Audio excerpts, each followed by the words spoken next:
The first one is to become accustomed to being able to lift heavy loads and strain without wanting to quit.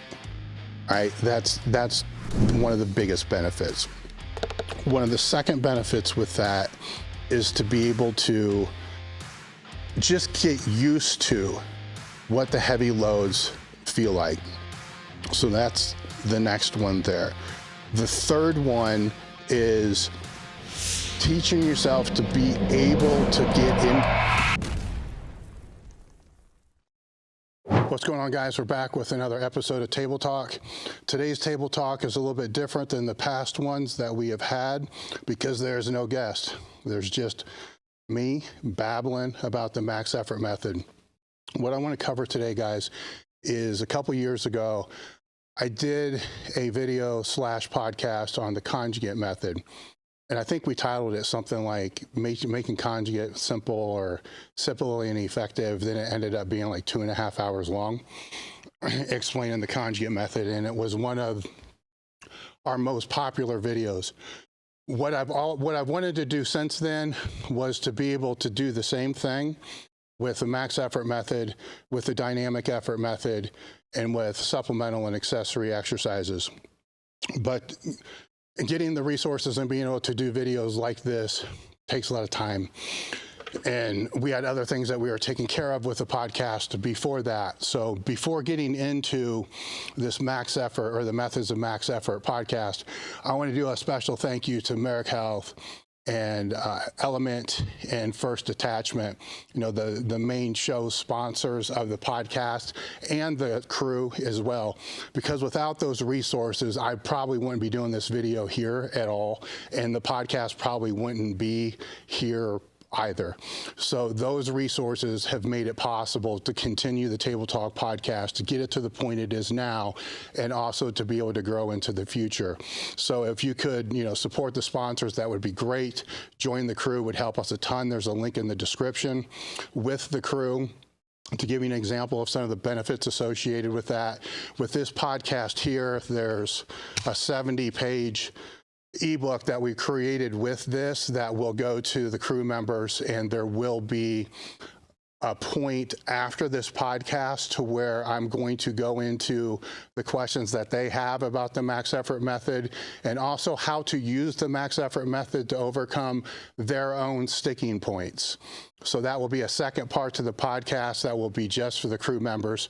So for them, you know, and for all crew members, I thank you. We just hit 400, which was a benchmark number that I wanted to hit in the first year, and we just passed the first year. So it's kind of cool to do that, and I appreciate the support. Staff appreciates the support, and all the listeners appreciate the support. The other thing I'd like you guys to do is like, comment, and subscribe. It makes a difference, and it helps the show grow. So with all that being said, the max effort method, where this became interesting to do a deep dive into is, it's easy for me to get up and do a 1-hour lecture on the max effort method, or to answer Q&As about the max effort method and anything associated with that. But you've all heard that a million times before. And I've spent the last week listening to and reading as much as I could about the max effort method, not so much to hear what other people are saying about it or how they explain it or how I explained it, but to see what questions people were asking in the comment section or in the article section, and see where the confusion lies, where people are looking for information but not necessarily being able to find it, or where the information is out there but they don't know where to look for it. So that's how I based the structure of this podcast. So as we move through there, every question that I've seen people ask that said, I've never seen this addressed before, I don't know how to address this, I am going to address it. It is in this podcast 100%. So before we start moving into the max effort method, I want to talk a little bit about what it is. So for that, I pulled one of my first articles on the max effort method, and this is also going to kind of help explain where a lot of the confusion and so forth comes as well. Because in One of my first articles talking about this, I actually put citations of each one of these things. So why should the lifter use a max effort method? To enhance capacity to recruit fast twitch muscle fibers, which 90% of the people listening or reading that have no idea what that means. And then that was from Tundor Bupa, Periodization of Strength, 1993. The second thing I put in there was to enhance the ability to successfully synchronize all muscles involved in movement, Bupa, 1993. Enhance ability to eliminate central nervous system inhibition, Bumpa, 1993. Enhance muscle contraction and motivation, Bumpa again. Enhance ability to teach one to strain and think at the same time. That might have been Chuck Vogelpohl. Enhance the ability to strain longer, enhance the ability to recover, teach lifters how to stay tight and grounded, and so forth. So the first thing is defining what it is, right? And when you go through and look at how people define that, though, you're going to see it means to max out, to work up to a 1 rep max, to work up over 90%, for greater intramuscular and intramuscular coordination, all this. I'll go over that in a minute. What I want to talk about is what has it become? Right, so this is going to help pull some of the strings together here a little bit. So what has the max effort method become? All right, so it's used in different contexts, right? When it was first being talked about widely, it would be associated with the conjugate program, a max effort day and a dynamic day. All the while, it's still a method that was being used through linear periodization, block periodization, and any other type of periodization, typically falling within a peak phase. That aside, when I was looking through all the content on what the max effort method is here, I found 1, 2, 3, 4, 5, 6 different things that it is today. It's a catchphrase, right? So there's that. Hey, this is just my ME work. So whatever the fuck that means, like, or it's the name of a training day for some people. My max effort day, my dynamic day. For other people, it's the name of the movement that they're doing on a specific day. This is my max effort. So on my max effort day, I have a max effort exercise. There's also a bunch of other shit that you do on that day, but some people call it the max effort day, and there falls within it a max effort exercise. So for some people, it is that exercise, the max effort exercise. For other people, it's just a reason to ego lift. They just want to they just want to lift big weights all the time and make it sound like it has some kind of reason and logic into their training. So it's ego lifting. It's also used in place of just saying lifting heavy. So if somebody has in their training program a heavy day and a light day, well, some people would just say, well, that's my max effort day. Then I have my submaximal day, or I have my light day. So there's this, the reason I'm bringing up this is if I'm going to move forward with this discussion, we're going to have an understanding on what the hell I'm talking about and how I reference that. So in other words, you will hear sometimes people will say, I will do high rep dumbbell presses for max effort work. And a lot of people are going to think, the fuck are you talking about? That's not max effort work. Max effort work is lifting heavier weights 90% and above, It's not dumbbell presses. Well, to the person that calls that day, Monday, max effort lower, or Wednesday, max effort upper, then what they're doing is they're doing that repetition method exercise on that day, right? So thus comes the questions. Is it okay to do high rep dumbbells as your max effort work? What the hell does that mean? So if it comes to somebody like myself, I don't know what that means because we haven't established what the fuck that means. Does it mean, is it okay to do it on that day and replace the max effort exercise? Sure. Does it mean that is your max effort exercise and that's all you're going to do is high rep dumbbell presses all the time? You know, and the same thing comes in full circle in the other way as well, is their max effort day may contain absolutely no max effort work and just have all submaximal work. So I can go round and round. I told myself I'm going to try to be concise with a lot of these things. I think you guys get what I'm talking about here. What I'm going to say is I'm going to reference this in a couple different ways.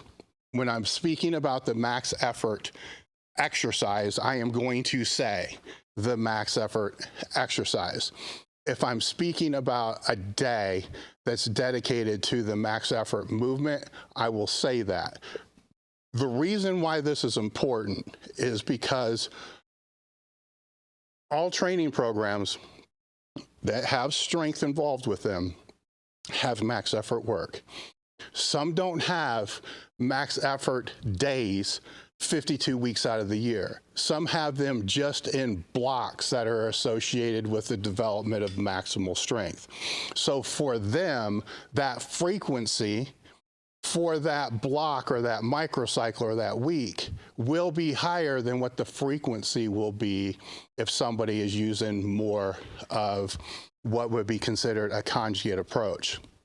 So I want to be specific on what I'm saying moving forward so there's a better understanding of what it actually is, instead of just making these general assumptions, which is where most of the questions that I see being asked in comment sections are coming from. They're making an assumption based upon how somebody else spoke about it, and then how they spoke about it may not be how the other coach is speaking about it. So one coach may be speaking about it as this is the max effort day. Everything on that day is associated with max effort work, where the other coach may be speaking about this is the max effort exercise, and the rest of the day may not necessarily be the same as that. So that distinction, while it doesn't seem like it needs to be made, most definitely has to be made. The other thing that has to be made to be able to put out there is a lot of people are simply using it as ego lifting, right? The higher the training age becomes, the less that is the case. I don't like to speak in absolutes. The less that's most likely the case. Younger lifters who are beginners and they're on the upswing, they want to max out all the time. And there could be good, there could be bad about that. We'll talk about it as we move on. So they default to this is my max effort exercise, or this is my max effort work, just because they want to max out on the bench every week for 9 fucking weeks, or however they want to do it. So we all know it. Most people know it. It's just ego lifting. It's not going to go to actually help serve them in the way that they think is going to serve them, but they're justified in their own head is being max effort work that's got a higher level of specificity for what they're actually trying to train for. That needs to be put out there as well. On the other end of that spectrum, you get on the other side of the coin to where there's no specificity at all with the max effort work, and there's 52 different max effort exercises in every single year that nothing's ever repeated. So there's far ends of each spectrum with all the parameters that are associated with max effort work. So I want to put that out there as well, because I'm going to speak about that as we keep moving forward. In general, I'm going to reference it in a conjugate standpoint because that's where my bias is, but I'm also going to mention how it can be used in more of a block standpoint and cycled over a period of time, and I'm going to talk about it as a specific exercise. So with that, when we talk about parameters of a max effort exercise, generally you're speaking about something that before I get into this, I got to back up. The other thing that needs to be understood is what is a 1 RM and what is a maximum effort. That's all over the map, right? There's recommendations between 1 reps, 3 reps, 5 reps, and all in percentages that range from 85% to 101%, and even more that are kind of all over the place if you're getting into RIR and RPE and all this other stuff. So I want to define what a true 1 RM is, right? So a 1 rep max. Exactly how I see a 1 RM. A 1 RM to me would be a lift that you do for a 1 repetition max, and that max moves slow as hell. It takes everything you possibly have to be able to get that lift. It never falls out of the groove. It never falls out of position. Everything stays tight and maximal the entire time, and you feel like you want to die by the time that you finish it. So there's no way you could have done, if somebody put a feather on it, you would miss it. If you fell even a little bit out of position, you would have missed it. As that being the definition of what a true RM is, the likelihood that anybody's going to ever do something like that on a consistent basis is about 1%, if that. Normally shit happens. Normally you're going to fall out of the groove. Normally something's going to fall out of position. Normally you're going to say you break a PR, but there's a little bit left in the tank. So if we're talking about a competitive lift and you go to a meet and you break a PR and there's a little left in the tank, but it is a PR, is that a 1 RM? Some people are going to say yes. Some people are going to say no. We need to agree on what the fuck that means. Because if you go there and you lift that weight and you left 30 pounds on the platform, or if you're maxing out in the gym and you left 20 pounds and everybody agrees you left 20 pounds, that's probably not your 1 RM. At the same time, that doesn't mean you just fictitiously add the 20 pounds and say what that is. And it doesn't necessarily mean that you do another one either. All I'm saying is that is not a true 1 RM. So when you see people that will say things like, when you do max effort work and it is for a heavy single, that doesn't mean you miss, and that doesn't mean that if you smoke it, you have to take another one. Some people will tell you that, lifts that are in the range of, say, 92, 93, 94, 95% are going to create the same stimulus as what that 1 RM would.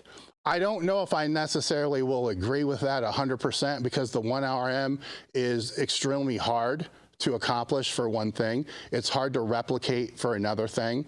And secondly,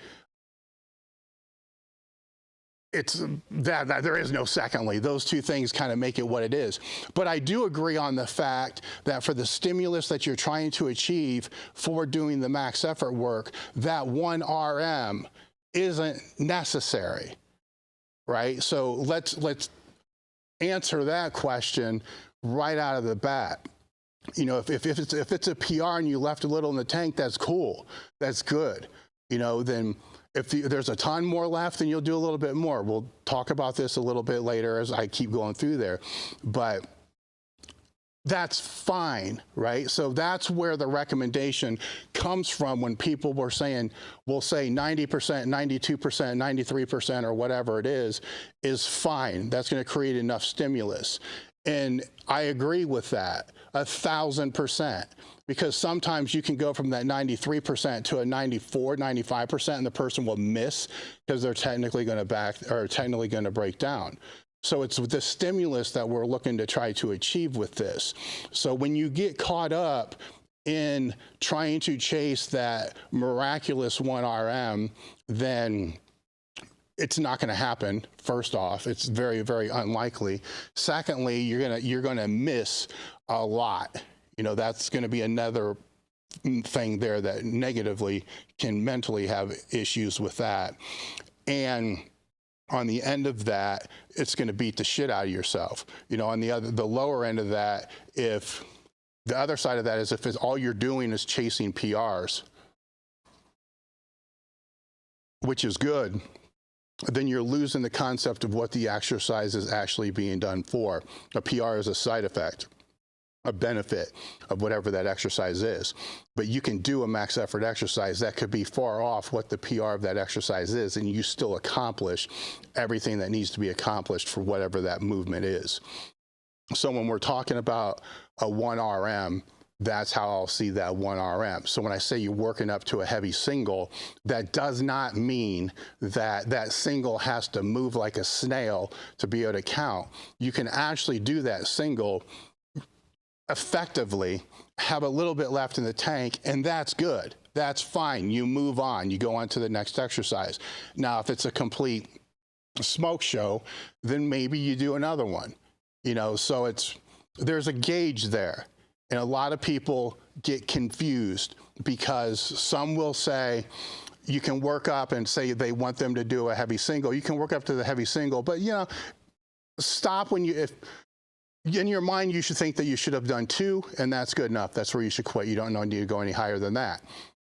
I get that. That makes sense. But a lot of people will interpret that as, well, I need to do 2. And then they're going to do 2. And then starts that whole convoluted mess of overreaching, ego lifting, and not utilizing the method for what it's actually intended to be used for. That aside, most of that ranting, but most of that answers more of the questions about max effort work than you all think about. If you just go back and think about what I just said with those first things. Parameters for max effort work are generally going to be over 90%. That's why I defined what 100% is going to be. Anytime you're talking about a percent, there's going to be a degree of variance. Percents change by day, they change by how you feel, they change by a lot of different things. So relatively 90% plus or minus whatever you want to put in there. You guys are selecting Marek for your telehealth platform needs. They have a couple different ways that they go about doing this. The first is through a self-selected experience. If there's a table talk panel, which is the full panel, that would be the panel that I personally get twice a year. That's checking everything. You name it, it's all there. The other panel is a checkup panel with a guided optimization. You're connected with a patient care coordinator, and the patient care coordinator will meet with you to determine what your needs are, thing to be able to help optimize your health or mitigate without judgment. So the discount code again is Table Talk Marek Health for all your hormone optimization and performance needs. As I want to thank today's sponsor, Element. I'm having fun with ads now instead of just trying to like read through all the talking points and so forth, but there's a talking point here I have to read through. Element is a tasty electrolyte drink with everything that you need and nothing you don't. That means lots of salt and no sugar.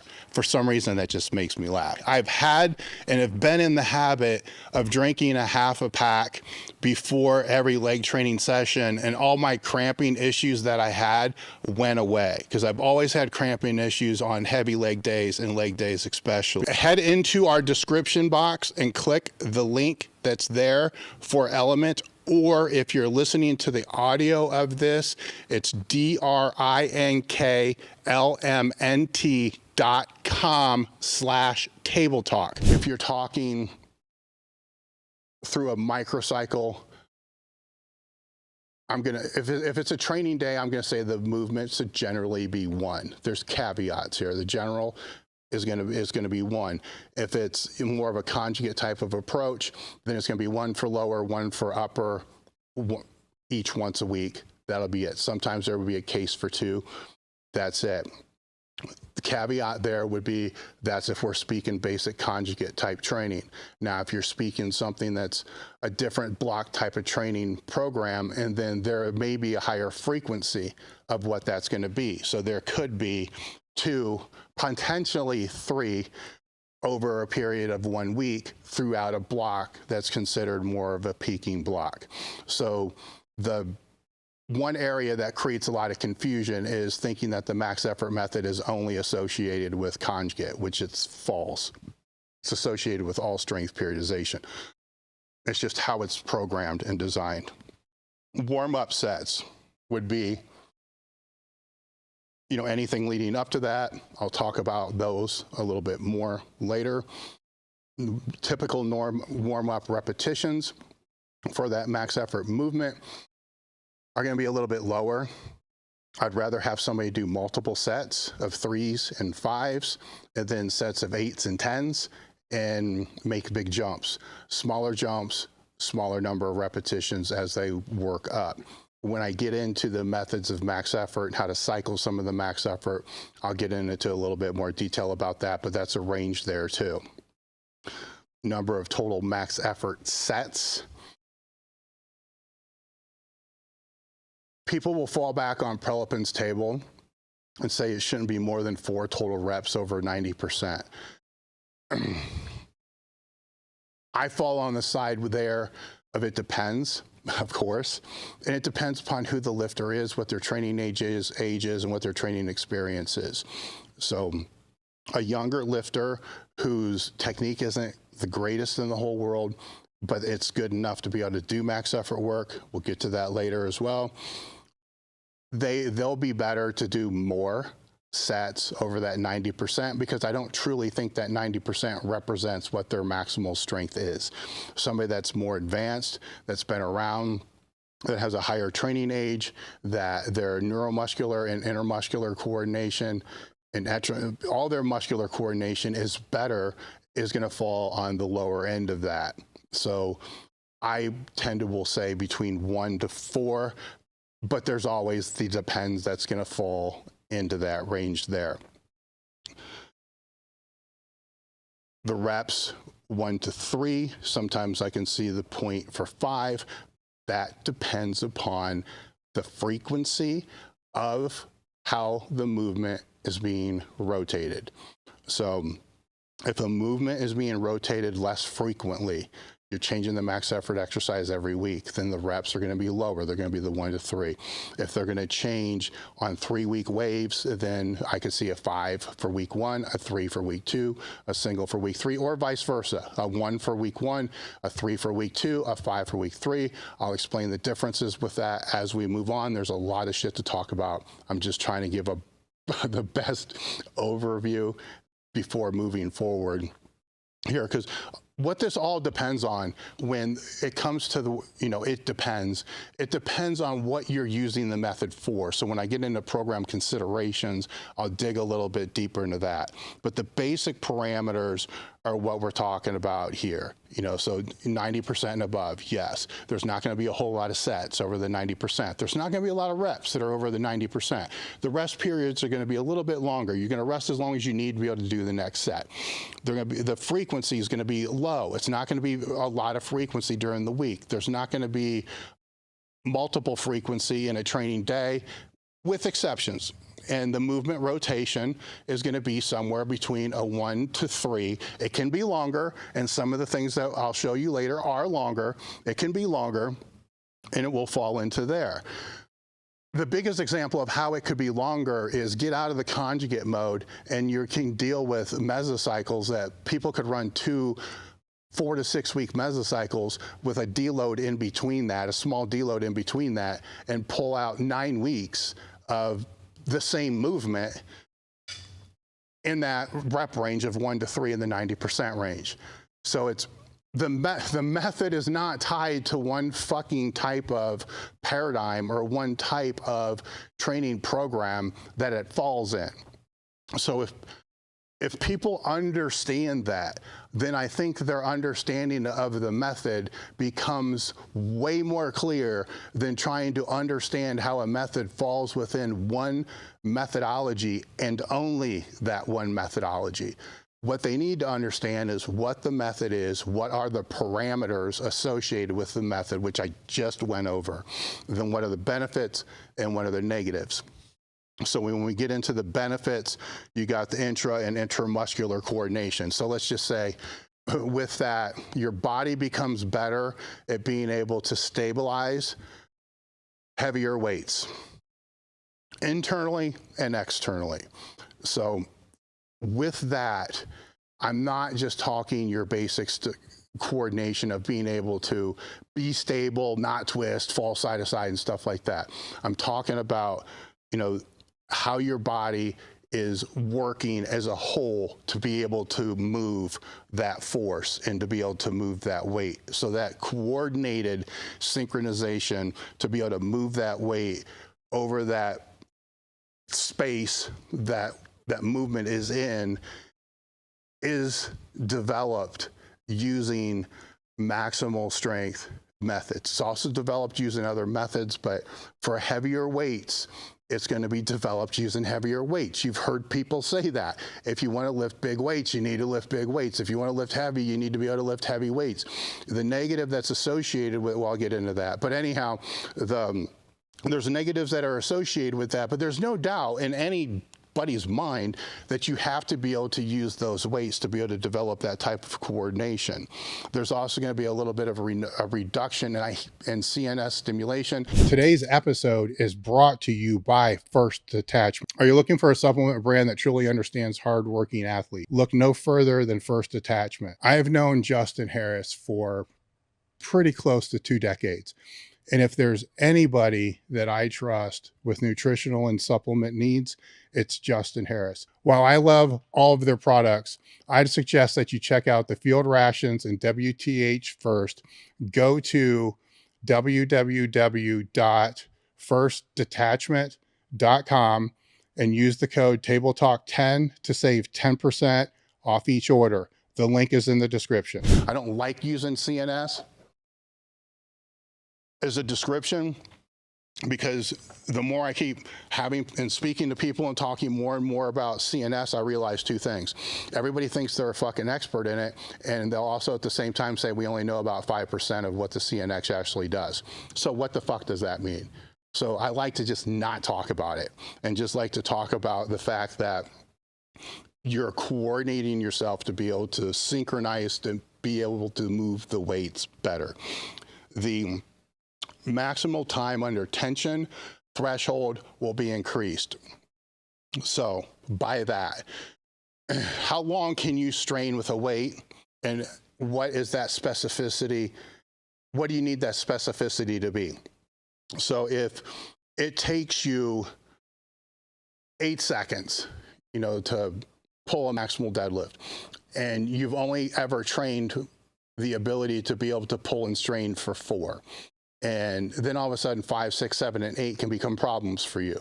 So being able to increase whatever that threshold is matters, especially when you get to a weight that's going to test and challenge your ability to strain. Does that have to be 2 times what is required for you to lift that maximal weight in competition or whatever you're using the method for? This applies to sports as well. What is that maximal time that strain is going to happen? It can be different for different sports. So that threshold, while you want to increase that threshold, you don't have to increase it so far past the degree that you need that it becomes counterproductive. At the same time, you don't want to ever tax it to be able to grow it to a point that you're going to miss a weight just because you couldn't strain long enough. That, again, can fall into having the skill associated with the coordination, but to strain through the weight. After that, I put it teaches the ability to strain. There's a mental associated, there's a mental aspect to that, there's a physical aspect to that, and then there's a technical aspect to that as well. Everything has those 3 different aspects. So teaching your ability to strain matters, right? So if you start to strain on a lift and it's a competitive lift, and then halfway through the strain, you doubt yourself, but you don't correct your doubt, or you don't know what to do. Most people, when they're straining, they get to that point where they're straining and their brain is either still in ammonia mode, or it's just they're not thinking anything, or their brain is just screaming, but they're not processing. Where am I? What is going on? Why is this slowing down? Where are my body mechanics? What needs to change to be able to finish this? That's a skill. That's a learned skill. And that's a skill that can make a big ass difference moving forward, because you have to be able to process, to work through a lot of those things. The ability to think under load, I already said that. Awareness of space or where your body is in time. Those are three different things that say the same thing. Increased proper perception, I talked about that. Focus with maximal loads. There's another one. So there's the mental component with this. It also comes with that, a focus component to this. People are different. Some people, to lift maximum weights, need to be psyched up, screaming, and a complete fucking maniac. Other people are the complete opposite. It's always interesting to me watching people that are the complete maniacs, thinking that the reason why the people who are not the complete maniacs are missing their weights because they're not being a complete maniac. Amazes the shit out of me. Where mentally, from a mental strength component, I've seen the people that are the loudest, most vocal, craziest be mentally far more weak than the person that is internally focused to be able to drive with that. Again, these are learned skills. So you need, over a period of time, that lifter has to figure out where do they fall on their arousal curve to where it becomes counterproductive. Where do they fall to where it is, where it needs to be, and where do they fall to where it needs to be for a max effort weight versus a sub-maximal weight versus a competitive weight. These are all different stages. They're all different arousal levels that a lifter needs to become aware of where they are, because again, that's a trained skill that makes a big difference moving forward. I'll give you an example. If somebody's always using maximal arousal for all their sub-maximal weights and all their other type of training, their ability to be able to recover from training session to training session is going to be lower than the person that's not, because their adrenals are burning through the roof, and they're creating the stimulus that they need to recover from that isn't necessarily a stimulus that has to be implemented and recovered from that time and that period. So there's a balance with that. There's a balance with all these things. The max effort exercise benefits as well, as it also does kind of help diagnose sticking points.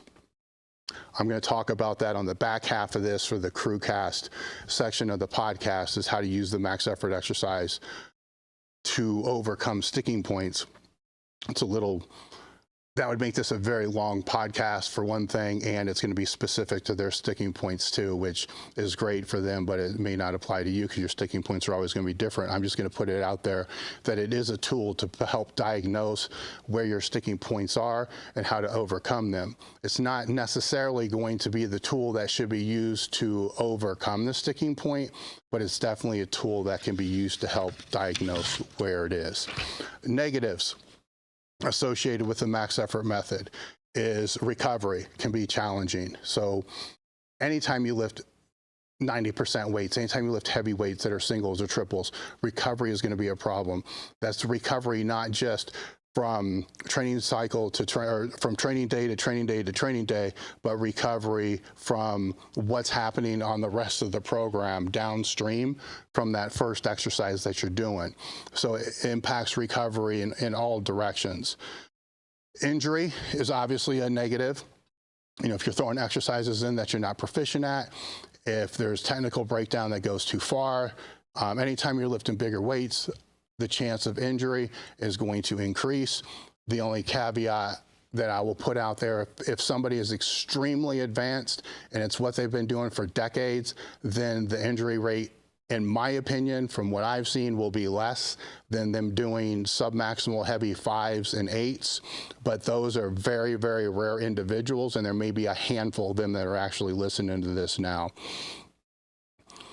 The poor application of the max effort exercise is going to yield shitty results.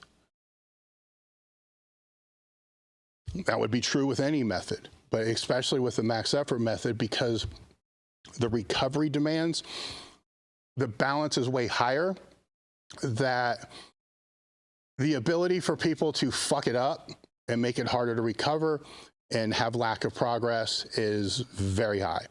That's why they have to have an idea what the hell they're using it for, which when I get into program considerations is going to be one of the biggest problems. For many people, the negative is associated with the confusion of not knowing how to implement it. And so it's kind of implemented with reckless abandonment and just thrown out there, which can fall into poor movement selection. You know, there's specificity, then there's not specificity, then there's degrees of specificity. So there's different times and places for all this. But sometimes things are just being thrown out for reasons that can't be justified in any way at all. So that poor exercise selection is not going to have a lot of benefit. Where if I'm to say what the main benefits of the max effort method are, the first one is to become accustomed to being able to lift heavy loads and strain without wanting to quit. Right? That's one of the biggest benefits. One of the second benefits with that is to be able to just get used to what the heavy loads feel like. So that's the next one there. The third one is teaching yourself to be able to get in positions that are a little out of where your main competitive movement could put you, and to feel comfortable with how you can recover from that. And then lastly, the ability to think while you strain. Those things there are the biggest positives. So if a movement isn't going to enhance any of those in any way, then what the fuck is it there for? Then it goes back to what I was talking about earlier. It's just ego lifting. Fine. I mean, that's great. You know, that has its place in time if all you want to do is have fun. But if you want to progress and to build and grow from what you're doing, then even the ego lifting has to have some type of coordination to it or structure to it to be able to have a positive outcome outside that one day. The other negative would be it is one of the most misunderstood aspects of strength. And the reason I believe that is so is because if you're looking at conjugate and you look at how methods of strength get divided up, you have a dynamic day, a max effort day, repetition. So you got max effort work, speed work, hypertrophy work. The speed work, it's not, I don't want to say, to me, it's probably more difficult to look at how the structure and the cycles and so forth kind of lay out with that. But people kind of understand that that has, you know, this phasic structure and it has this cycle. And speed work gets chastised by a lot of other programs a lot. So that ends up being something that isn't applied across all lifters. So it's like, okay, that speed work, that's just like the conjugate stuff, whatever.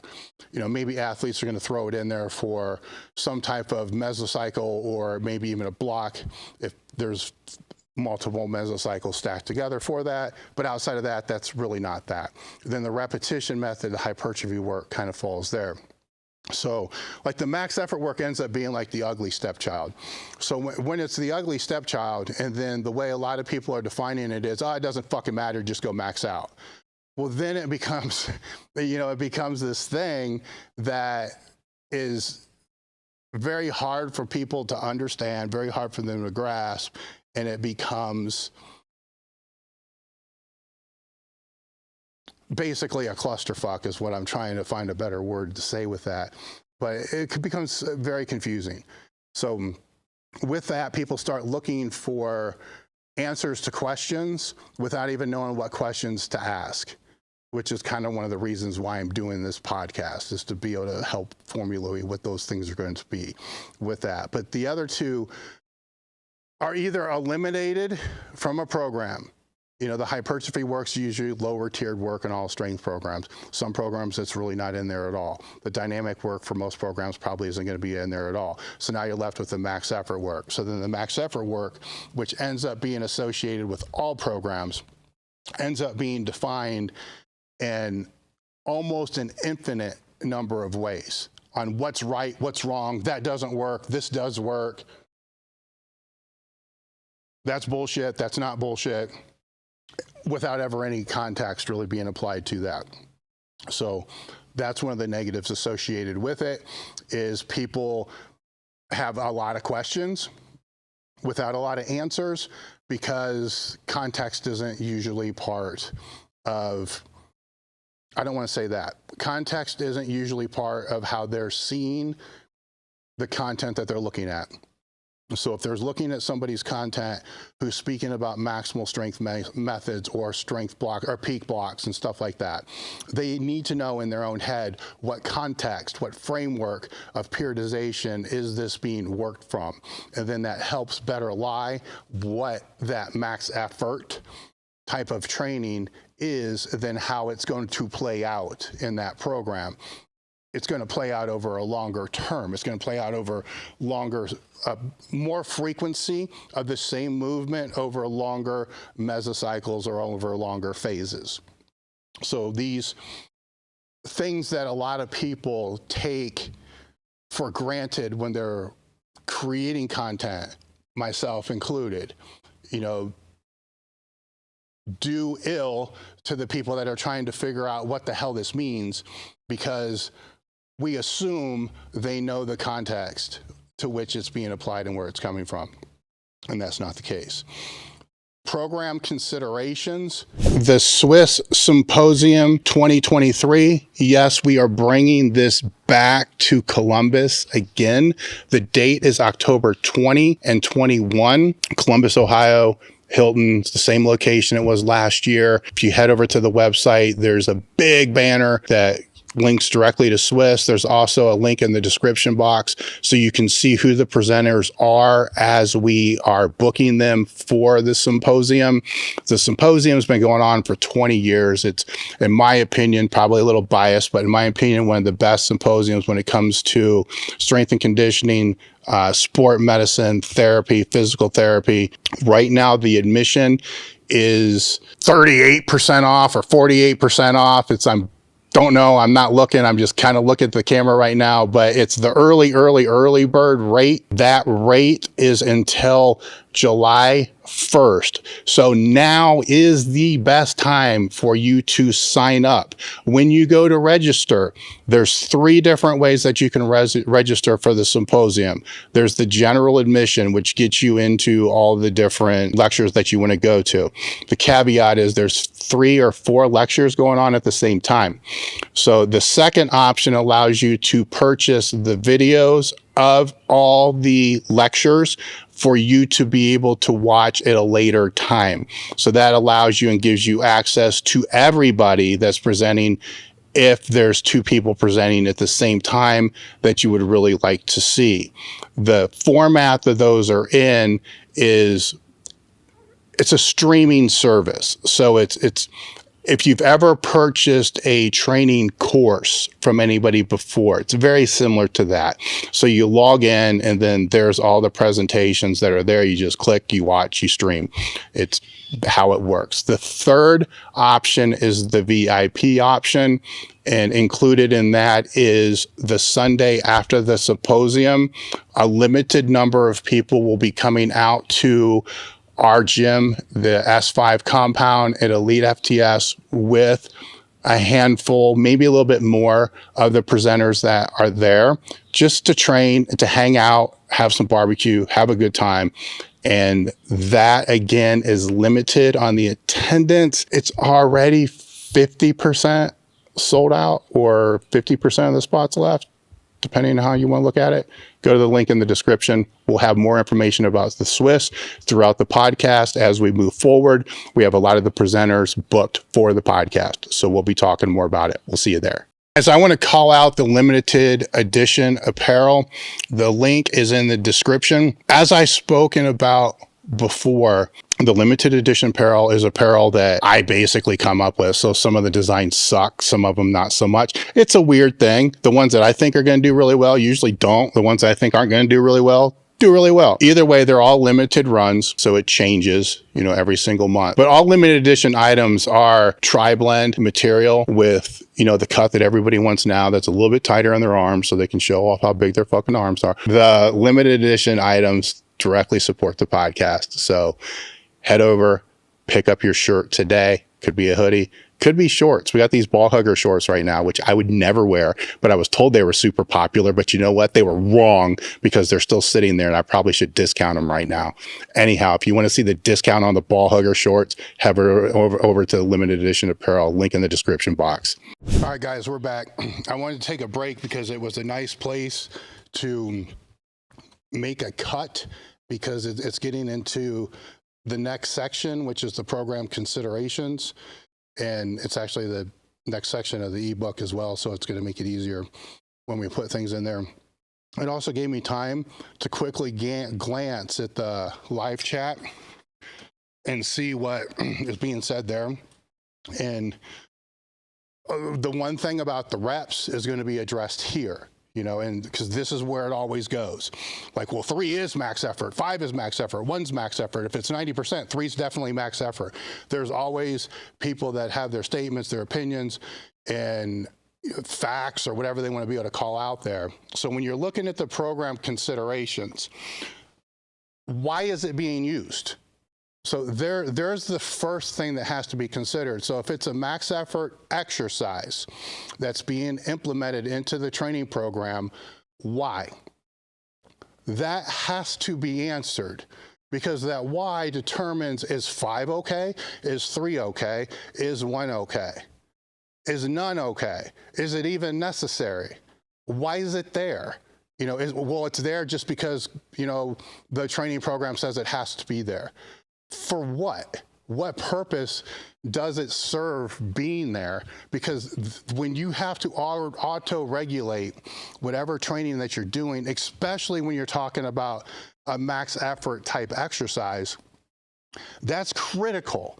And if you don't even know why the fuck it's being put in there, then how do you make any determining decisions based upon the simplest things like 1, 3, or 5 reps? So what the purpose of it is matters. So that has to be put in there.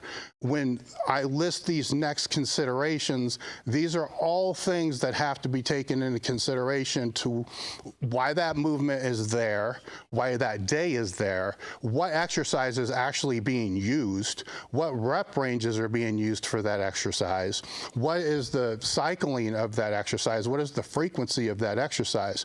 So if you're looking at it from a health history or a program design element, and there's certain considerations and certain things that have to be asked among every big rock that's part of a program. So in conjugate, there's big rocks, right? There's a max effort rock, there's a dynamic effort rock, then there's, you know, a recovery rock, and then the supplemental accessory rock. So these are big fucking rocks. And a lot of people don't even know what the hell the rock is there for, you know, and what it's supposed to do, just that they're supposed to do it. So with that, and that same rock is to get out of the conjugate and to go into more block style training. That rock now is it's a whole phase. You know, so if you don't know what that phase is for, then how do you know what the reps are supposed to be and where they're supposed to go from there? So why is it being used is the first question that has to be answered. Now, things to consider into answering that is, what is the specificity? So when people will talk about specificity of just training main exercises, max effort exercises, dynamic effort exercises, or even the main core exercises that you're using to train lifts, if we're just talking powerlifting, they're talking about specificity. Well, specificity to what? You know, specificity to the movement plane, specificity to the muscles that are being used, specificity to the joint angles, or specificity to the contraction mode. Which one is it? right? Because now if we're talking about just true max effort work, this is a consideration that's important to know, because this consideration, if we get outside of just movement planes or muscle groups and joint angles, and let's just say contraction mode, there is a reason to have eccentric only max effort exercises. There is a reason to have concentric only, pin pull, stuff like that, max effort exercises. There is a reason to have isometric type exercises put into the program on those days based upon the contraction mode, which is based on that why. What happens when you have a sticking point on a main lift? Why is that sticking point there? You know, is the reason why your bench sucks off your chest because you suck at lowering it? So maybe we have to figure out a way to implement max effort work that's going to focus more on eccentric work or isometric work and phases down on the eccentric than we do have to focus on fucking pin presses or board presses, or things that work in a different area of that contraction mode. So the specificity has to be broader than just the movement. You know, it's basically you have the squat exercise, and I've spoken about specificity on past podcasts when you're talking about comp lifts. So I'm not going to go back through that whole discussion there, but in short, if you're talking about a comp lift, true specificity would be actually walking the weight out, waiting for a squat command, doing 1 rep, making sure it's to judge depth and having a judge calling you in. That's true specificity. A double is not specific anymore. So everything's going to be outside of a certain degree of specificity. If you're talking movement plane, technical aspects, that's 1 degree of specificity. The other degree of specificity on the joint angles, contraction mode, or muscle groups is going to play there too. So you've heard others say your hamstrings are weak or your lower back is weak, so you need to do, this,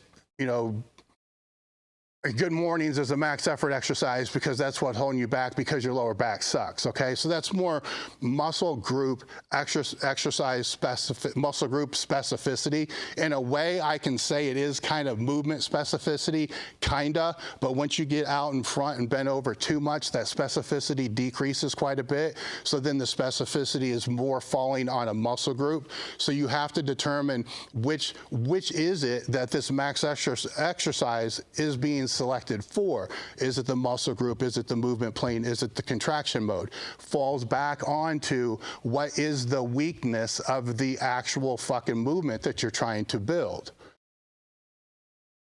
and walk back through that. So now when you're talking about that weak point, it gets deeper. Is that weak point technical, physical, or mental? That's also going to play into what exercise you're going to use if it's max effort. If the weak point of the main lift is mental, the weight always feels heavy and they don't know what to do and they lose confidence all the time, then I could argue that the max effort exercise can fall way outside the realm of specificity. If you're talking about a squat or a deadlift, if it simply is just heavy as fuck and it helps them build their confidence, because that's going to be what the biggest weak point is. So part of all this is trying to figure out what is the biggest weak point that's holding this lifter back or this lift back, and then how to effectively address it through the training components that you have access to. The one we're talking about now is the max effort method. There's other methods that address weak points as well. This, I'm just going with the max effort method. Now, if it is a muscle group that's just weak, then yes, that max effort exercise being selected based upon a certain muscle group, or muscle groups would be better defined, is going to make more sense. If it's a technical breakdown, and then that max effort exercises that's going to be based more on trying to help reinforce a movement plane is going to be more called for and make more sense. How's the reps play into that? Well, if it's a movement plane breakdown, then generally the reps are going to fall probably a little bit lower because you want to keep it heavier and you want that time under tension for that 1 rep to be as high as it possibly can be. So that means that the ability to set it up and to stay tight before you go down is going to be a little bit longer. Then there's going to be the rep, then there's going to be the holding it, then there's going to be the racking it. You want that to be as maximal as it possibly can be if we're talking about, you know, that technical breakdown aspect. Anytime you're going to do 2 or 3 of anything, the technique is going to break the fuck down. That's because it's heavy, right? And it's heavier weight. So if it's a technical aspect that you're trying to fix, you don't want to reinforce bad technique. So you want that maximal work, the max effort work, to fall more into the singles and so forth. So I hope you understand what I'm saying here. It's not just 90% for 3 or fucking 95 for 1 or this for 1. It's this shit that I'm talking about that determines what movements should be being used to be able to correct the things that you need to correct, to be able to get to where you want to go, to be able to be as strong as you want to fucking be. Things have to be thought through, not just fucking randomly thrown out there. Now, with this in mind, you have to also consider training age and physical age and technique. Like if technique's a problem, right? So if technique's a problem and they have a young training age, well, the technique, they need more skill work. So the max effort work probably isn't going to be the fucking answer. It's not going to be a technical answer. It's going to be more probably a muscle group answer, more of a straining mental type of answer, and then the technical work's going to fall someplace else because it's going to be, their technique just sucks overall. It doesn't just suck with heavy weight. So if it's somebody that's more advanced, it's going to suck with heavier weight. Also, the considerations fall in there with training age because they may not be able to do triples anymore.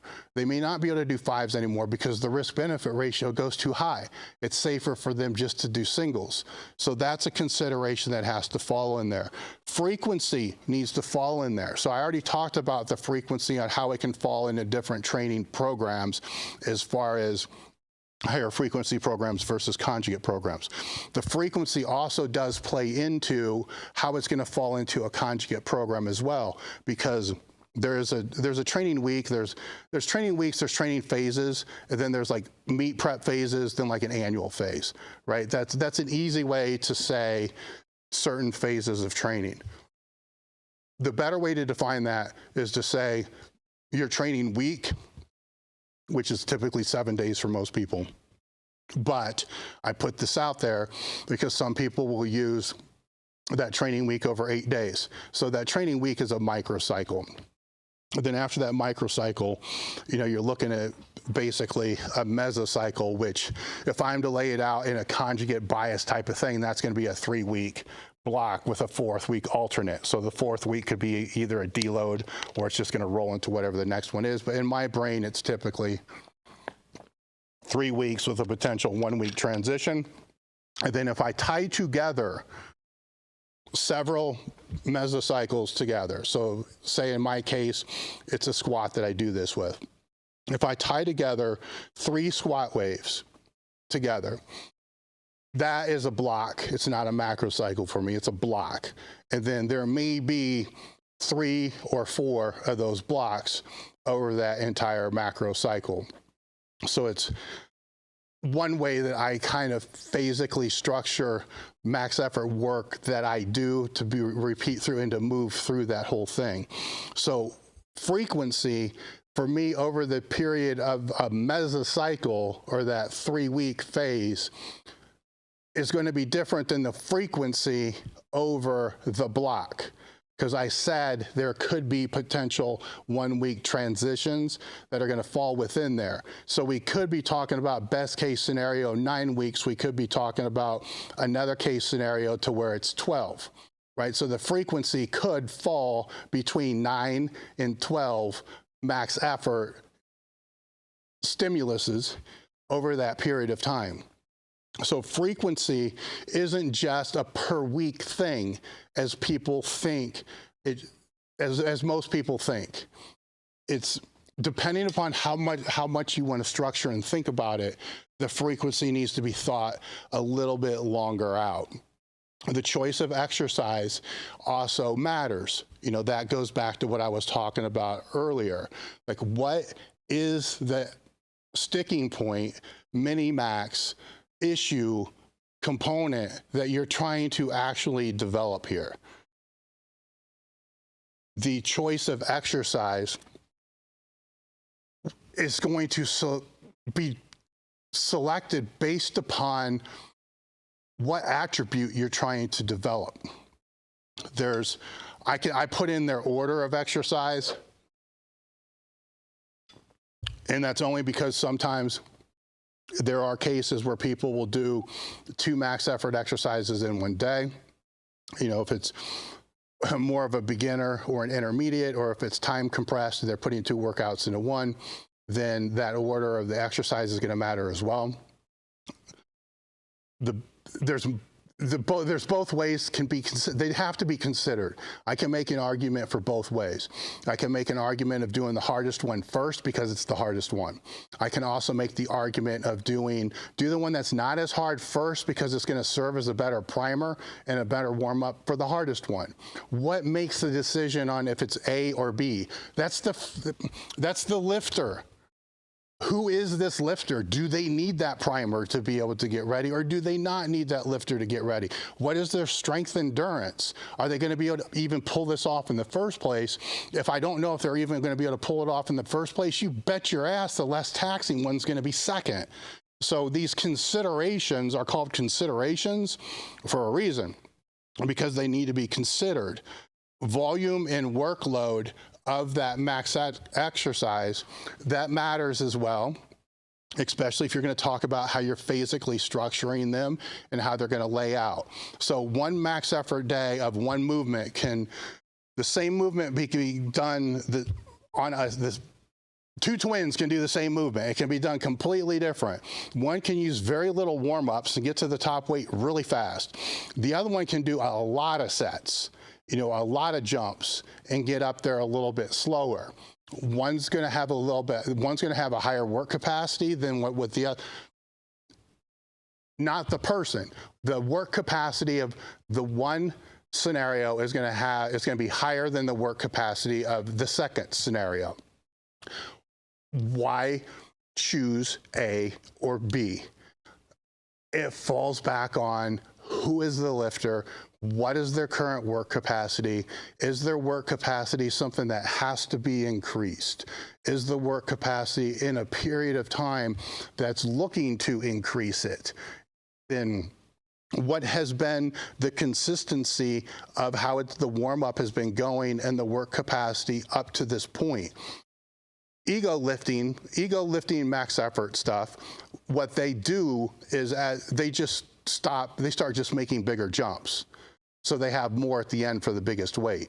So that's great, they're gonna lift a bigger weight, but then their work capacity begins to decrease over a period of time.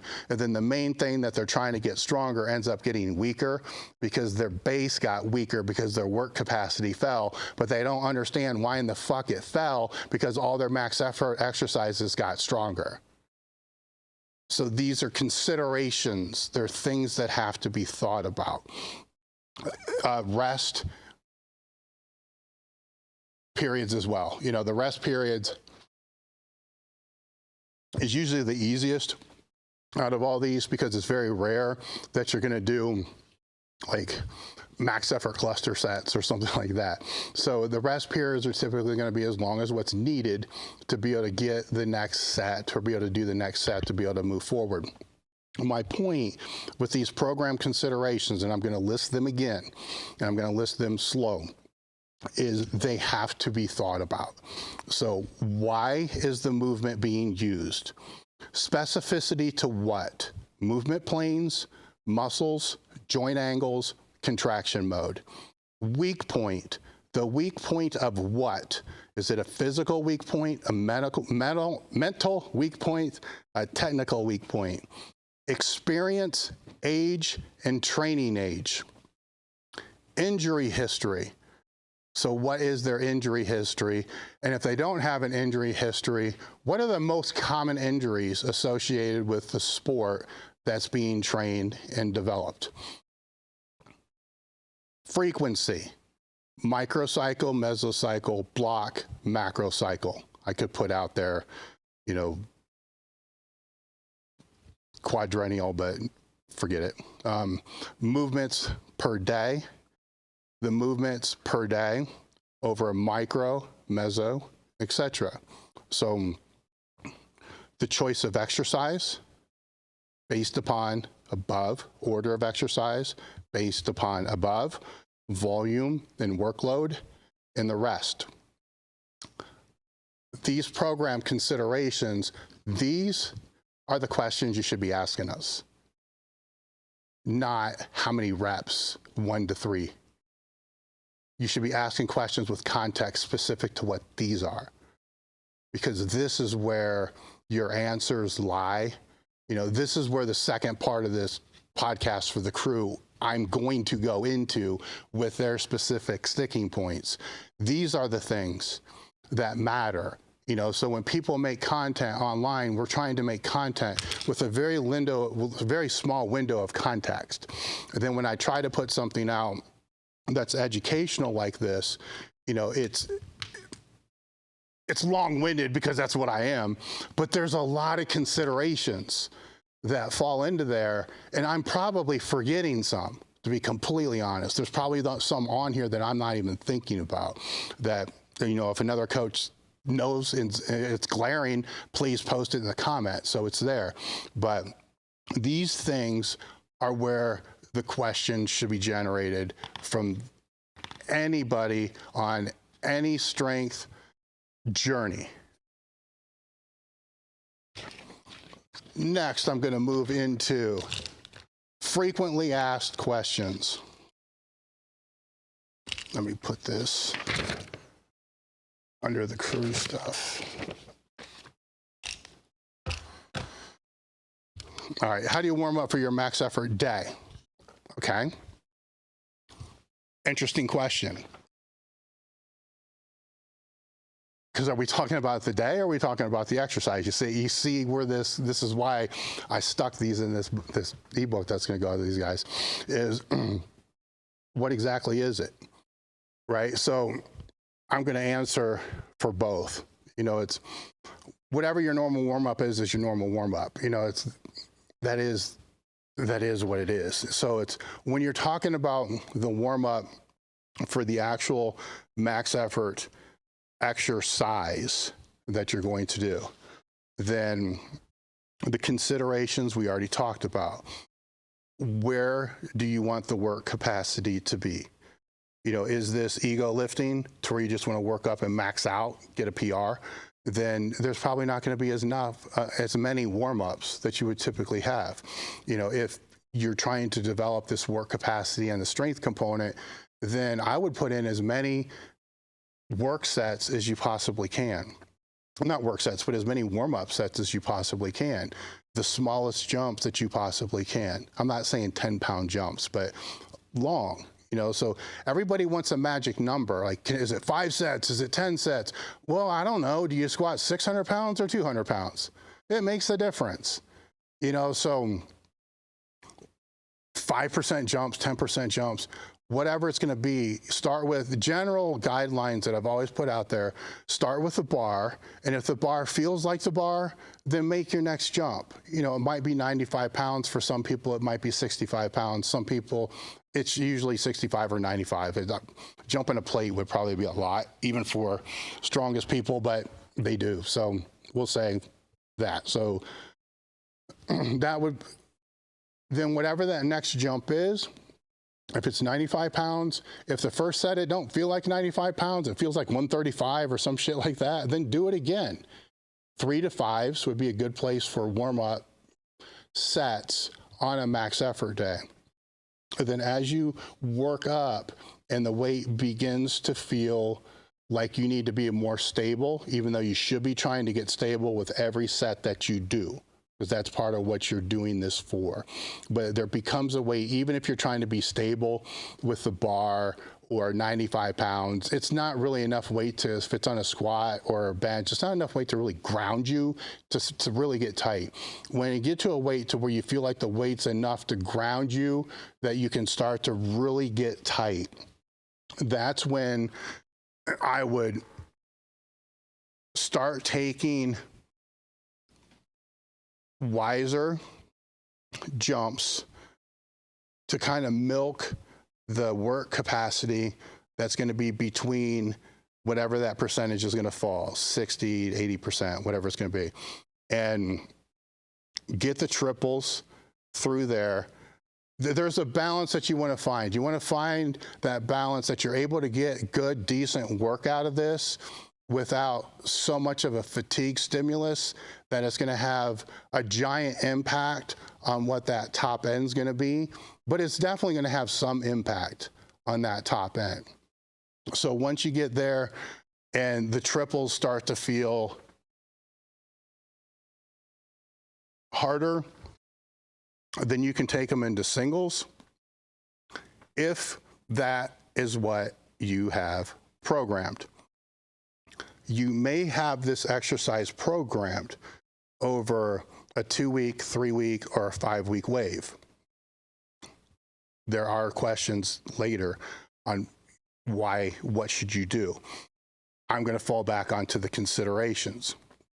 You know, what are the considerations? What are you trying to develop? Why are you doing this? You know, that's going to determine how many weeks, how many exercises even that you're going to use for the max effort work moving forward.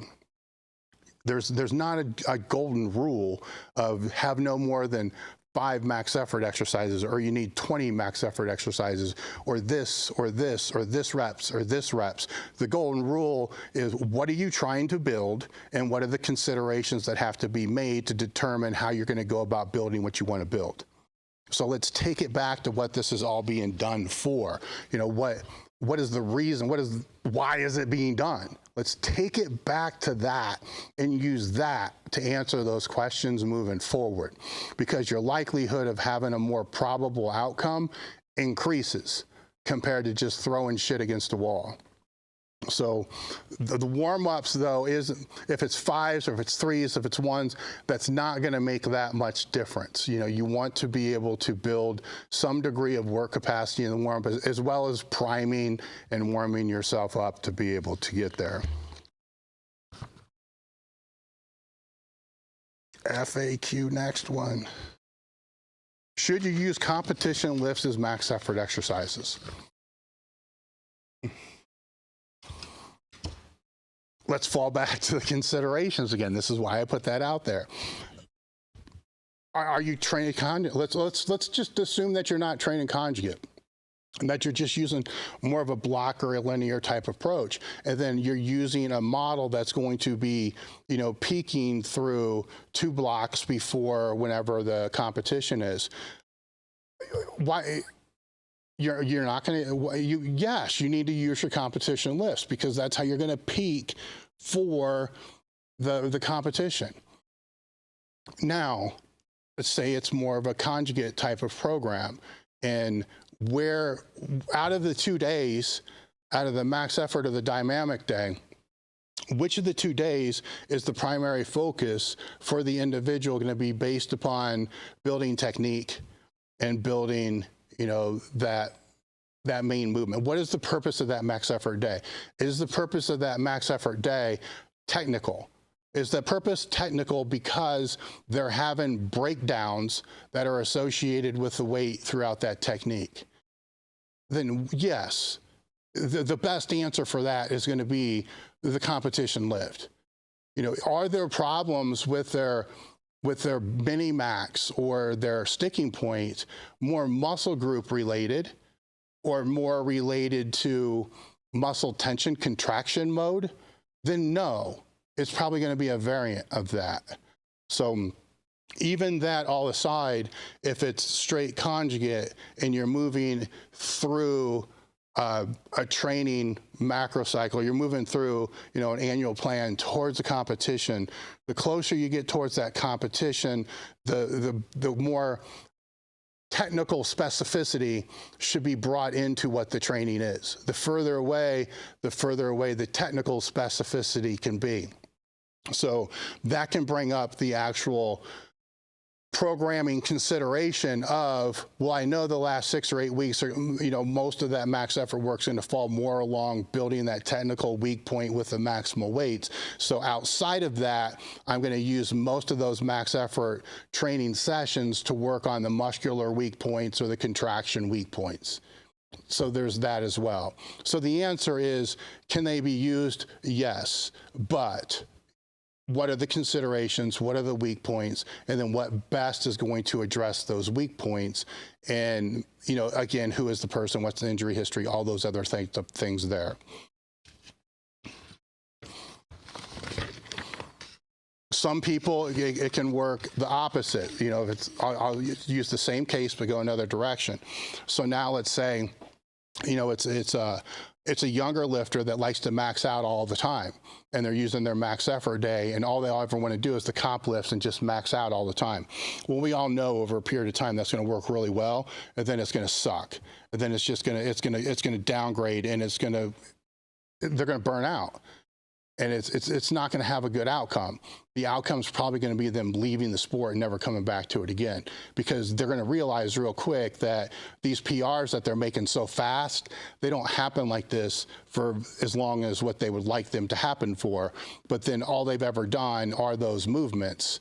So in that case, using the competition lifts for all those max effort type of training sessions or heavy training sessions can be problematic, to where there has to be phases or time periods or training sessions to where they're not in there, or they're put in there in different ways that aren't going to be maximal. Where does failure come into play? I don't want to be misunderstood when I said earlier that you shouldn't miss, because you will.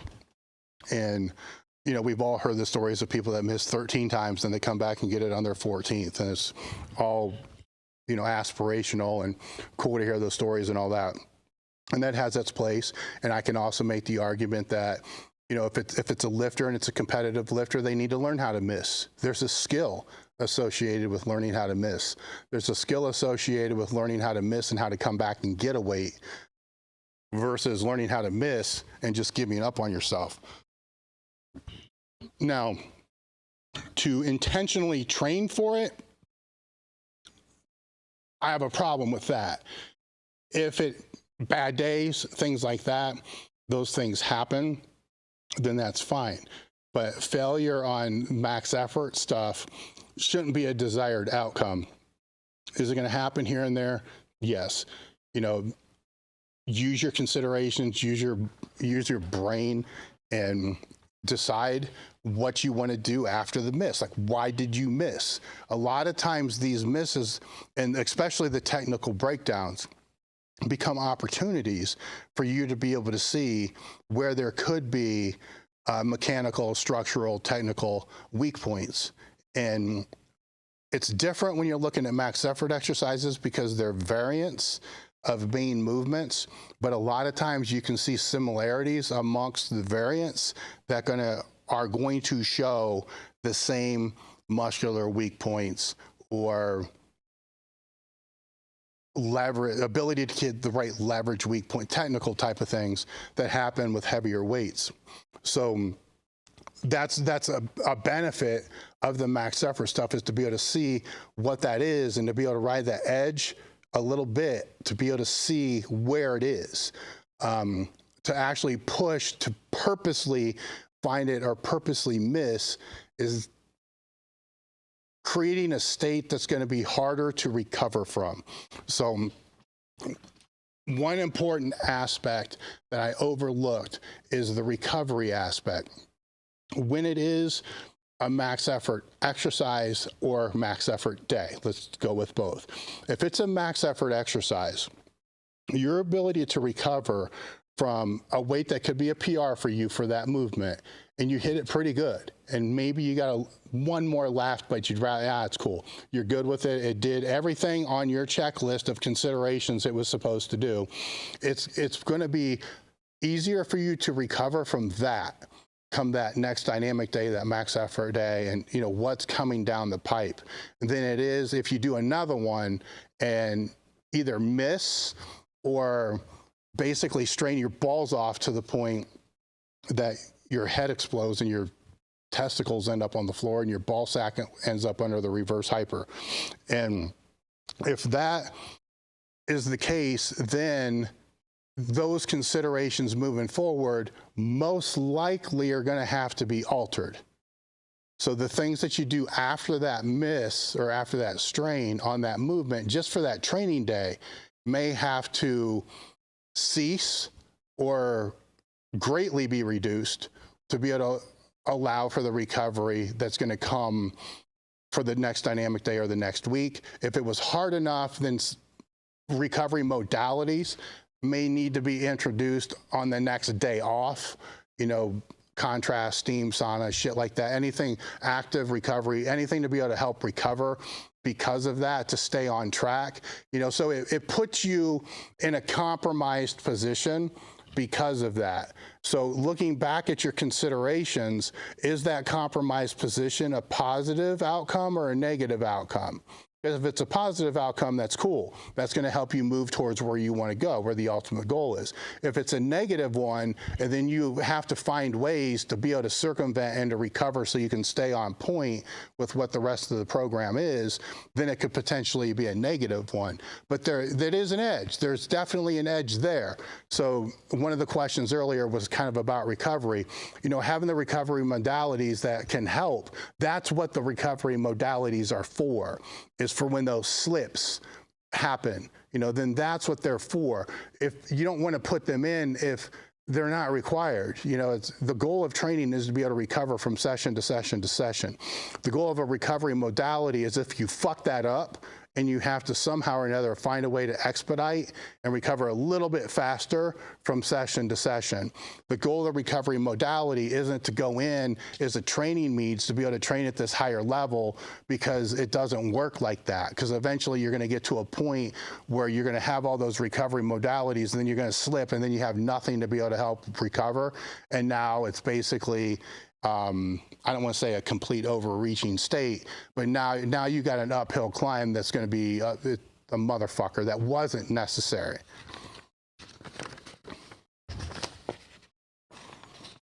What if you don't hit a PR on that? So what?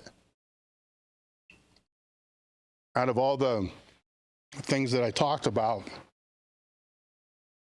with the considerations, the PR was not in there.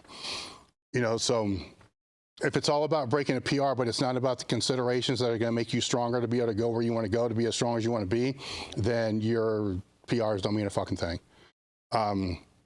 So it's, are you achieving the outcome that you're looking for with that? Now, if there's a PR, great, perfect, even better, it's awesome. But I wouldn't get hung up on it, because we're dealing with higher percentages of 1 rep maxes, which you're already playing in a field of variance when you're dealing with percentages to begin with. 5%, 10% plus or minus is a miss or a smoke show, just based upon how you feel on a certain day. You know, so there's a lot of play there. You know, and if all that success is based upon that, and it's not based upon these other considerations that are going to push you forward, then you're tracking the wrong metrics.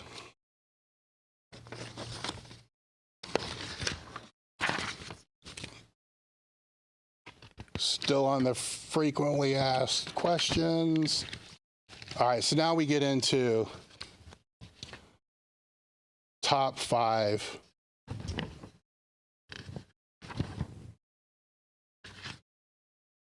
Yeah, so, all right, so now, like, what are the top 5 max effort exercises? What are the best max effort exercises? And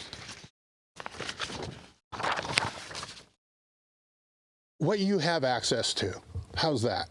Let's just go there, all right? So if you're in a home gym with a garage, what do you have access to? What can you do? You know, and there's your top 5. What are the 5 easiest things for you to set up to be able to do? That doesn't take you a half hour to rig this and rig that to be able to set it up. There you go. Perfect. There's your top 5.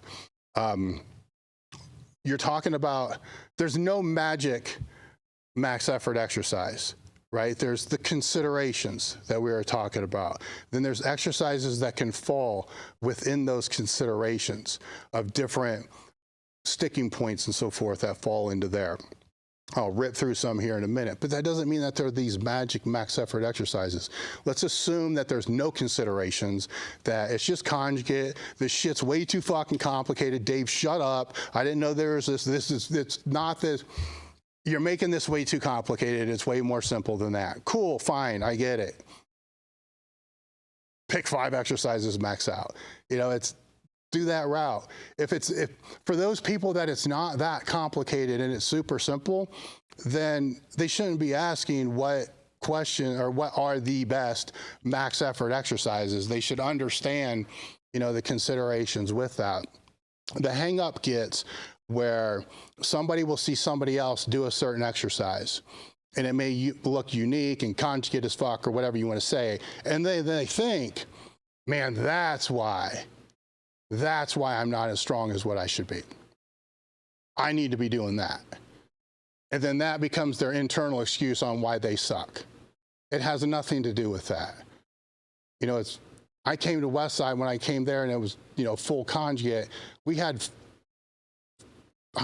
floor press, pin press.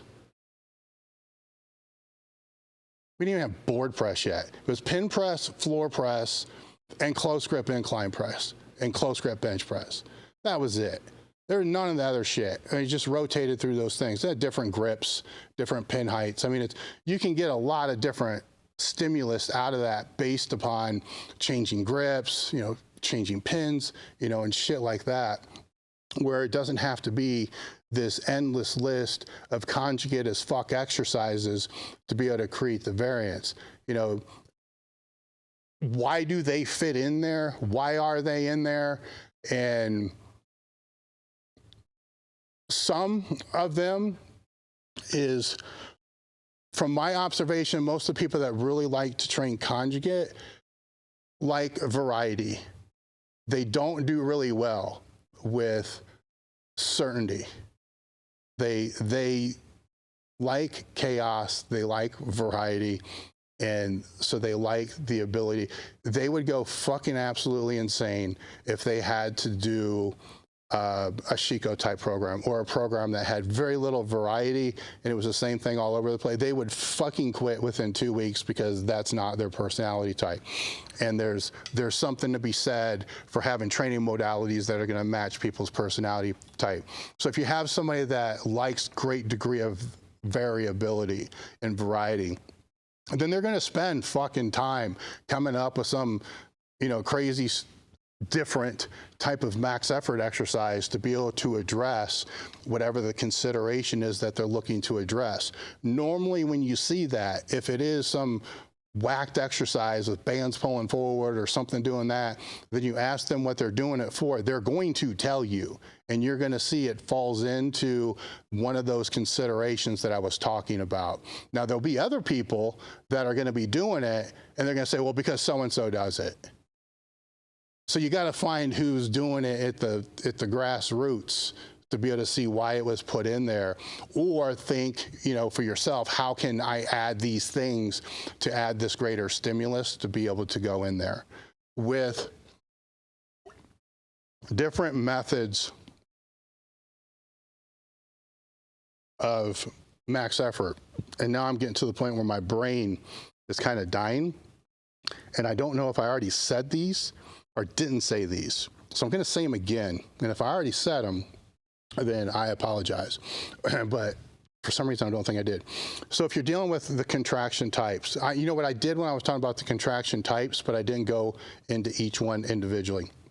So if you're looking at methods of max effort and different types of training modalities per se, that fall into maximum effort type of training, 90% plus type training, then you are dealing with things, and I touched on it a little bit. There's a multiple exertion method, and that kind of is like cluster sets, heavy cluster sets, to where you would work up and do, you know, a heavy single and take a very, very short breath, a short rest, and then hit another single. and do that for a series of maybe 3 or 6. That doesn't get used very often, but that is a modality that's used in max effort type settings for usually people that are looking to, if strength, endurance, and the ability to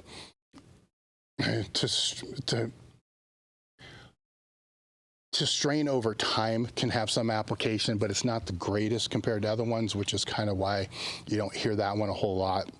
Another one is the maximal concentric method, which would be things like pin presses, pin pulls. So there's deadlifts in a way can be that way. So, and usually if it's a concentric only, gym owners love when I say this, if it's a concentric only type of movement, then their lowering is basically just dropping it. You know, because the reason why it's the concentric only is because you want to remove the eccentric part of that, because that becomes, you know, that's a stimulus there in itself that you have to recover from. So there can be points in time to where you just want maximal concentric only type of training. If you're on conjugate and you fall behind the wheel a little bit, and you're having a hard time recovering, then sometimes putting in maximal concentric only work without the eccentric is a way to kind of deload without really having to deload, because you're removing one aspect of the lift there, as long as you're removing that aspect of the lift. A lot of times I'll see things like Anderson squats or suspended good morning squats, you know, something like that, where they start from the bottom up and then they lower it really slow. And it's like, you just did the fucking reverse. The eccentric's still there. I'm not telling you to get to the top and just fucking drop it down to the ground. You know, it can be racked, or you have spotters help you get it back down. But it's not, you can't say it's, and man, this one, I used to laugh at this one all the time, because I would see people post it and then they would lower it really slow and say it was a maximal concentric work, which is so fucking stupid, because their eccentric was twice as long as what it would be otherwise without that. But those are examples there. Isometric type of movement, that's you know, pulling against pins. You know, there's isometrics from different areas that falls more into the maximal effort category of movement types for me, and they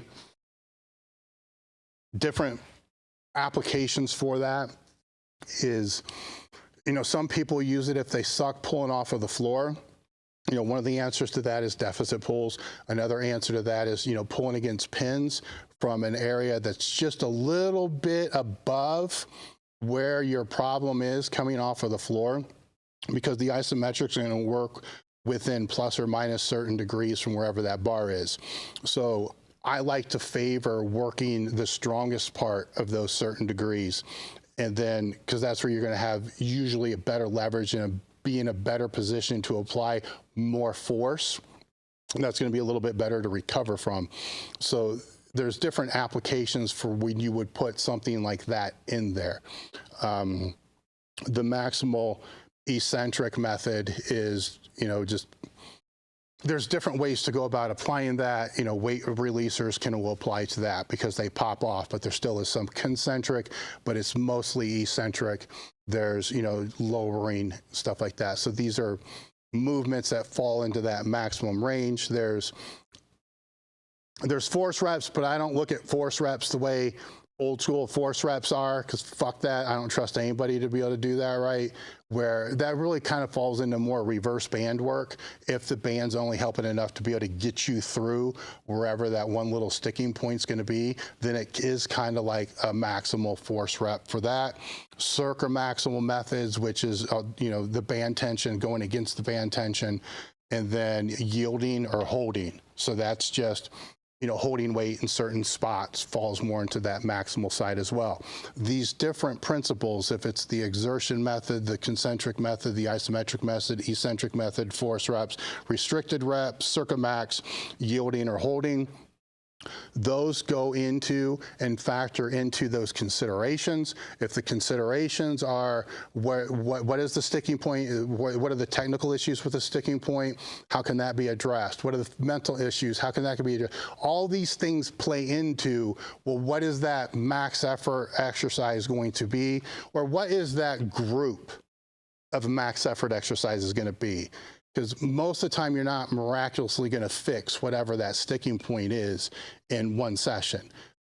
it's going to take multiple sessions. So what are the different things that can go together that fit those considerations that can lay into that program? And then once you have those, how can they be structured in the program in the most effective way? So if one of them is a heavier load than another one, then you can lay those out in 2-week waves or 2-week phases. So you do the exercise 1, 2 twice, 2 times in a mesocycle, then exercise 2, 2 times in the mesocycle. So 2, so 4 total weeks, right? And those cycle through there. But the one, if it's a lower load than the second one with the higher load, then that creates a phasic wave based upon load of those movements to be able to go in there. So those are structures that you want to look at. What you want to try to avoid is chaotic structures. But if you can play around with, ascending phases, and there's descending phases too, and see how that cycles through there, then it's a different way to physically put in your max effort work. I personally think most people that are listening to this need some kind of phasic structure to the max effort work if it's 2 weeks or 3 weeks. I don't think most people listening are going to be able to change it on every single week. I don't think they have the training age. I don't think they have the training experience with those movements to be able to do that and effectively get away with that. I think there needs to be more time in there. And if it is if I'm just to throw a general 3-week thing out there, the first week would be more of a getting acclimated to the movement, so it could be 5, it could be whatever it is. It doesn't matter. All you want to do is to get used to whatever that movement is. If it's a close grip incline press, or if it's a safety squat bar or some movement, you want that first week just to get used to doing it again, because it may have been a while since you've done it. So you want that first week just to get reacclimated. This is what it feels like. This is what it is. And then as you're working up, as soon as those sets feel like, okay, I got it. I got it. I got it. Then you do another set to reinforce it. That's it. You're done. Go on to your next movement. Then week 2, you can push it, and that could be ascending or descending wave. So you could push it for 3 reps, then on week 3, hit it for 5. I mean, there's multiple ways to physically go about structuring things. Or you could hit it for a single on that second week, and because you're still getting reacclimated to the lift, then on the 3rd week, hit that same weight and try to hit it for a triple.